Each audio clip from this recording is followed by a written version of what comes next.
మంచు మోహన్ బాబు అరెస్టుపై రాచకొండ సిపి సుధీర్ బాబు కీలక వ్యాఖ్యలు చేశారు. మోహన్ బాబు అరెస్టు విషయంలో ఆలస్యం లేదని స్పష్టం చేశారు. మోహన్ బాబుకు మరోసారి నోటీసులు ఇస్తామని, స్పందించకపోతే అరెస్టు తప్పదని చెప్పారు. ఆయన ఈ నెల 24 వరకు సమయం అడిగారని వివరించారు. మంచు మోహన్ బాబు వివాదంపై రాచకొండ సిపి సుధీర్ బాబు స్పందించారు. మోహన్ బాబు, మనోజ్ వివాదంలో 3 ఎఫ్ఐఆర్లు నమోదు చేశామని వెల్లడించారు. మోహన్ బాబు అరెస్టు విషయంలో ఆలస్యం లేదన్న సిపి మోహన్ బాబు దగ్గర మెడికల్ రిపోర్ట్ తీసుకోవాలని చెప్పారు.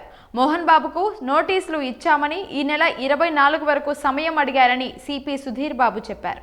24 లోపు విచారించడంపై కోర్టును అడుగుతాం. రాచకొండ పరిధిలో మోహన్ బాబుకు గన్ లైసెన్స్ లేదు. మోహన్ బాబు దగ్గర 2 గన్స్ ఉన్నాయి. Double barrel Spanish made revolver ఉంది. మోహన్ బాబుకు మరోసారి నోటీసులు ఇస్తాం.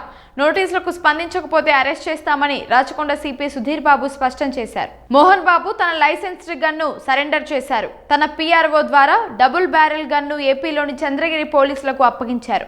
మంచు మోహన్ బాబు కుటుంబంలో ఇటీవల వివాదాలు తలెత్తింది. ఈ నేపథ్యంలోనే మోహన్ బాబు కుమారుడు మనోజ్ పోలీసులను ఆశ్రయించారు. దీంతో ముందు జాగ్రత్త చర్యల్లో భాగంగా వారి తుపాకుల్ని సరెండర్ చేయమని పోలీసులు ఆదేశించారు. జల్పల్లిలో తన నివాసం వద్ద జరిగిన ఘటనపై మోహన్ బాబు మరోసారి స్పందించారు. తాను ఉద్దేశపూర్వకంగా మీడియా ప్రతినిధిని కొట్టలేదని వివరణ ఇచ్చారు.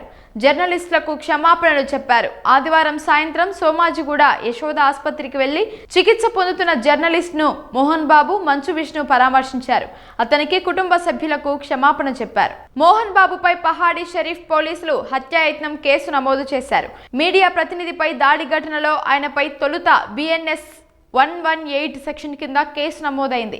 ఆ తర్వాత లీగల్ ఒపీనియన్ తీసుకున్న పోలీసులు 109 సెక్షన్ కింద హత్యాయత్నం కేసు నమోదు చేశారు. ఓ ఛానల్ ప్రతినిధి చేతిలో నుంచి మోహన్ బాబు మైకు లాక్కుని ముఖంపై కొట్టారు. బౌన్సర్లు నెట్టేయడంతో ఓ ఛానల్ కెమెరామెన్ కింద పడ్డాడు. ఈ నేపథ్యంలో కేసు నమోదైంది.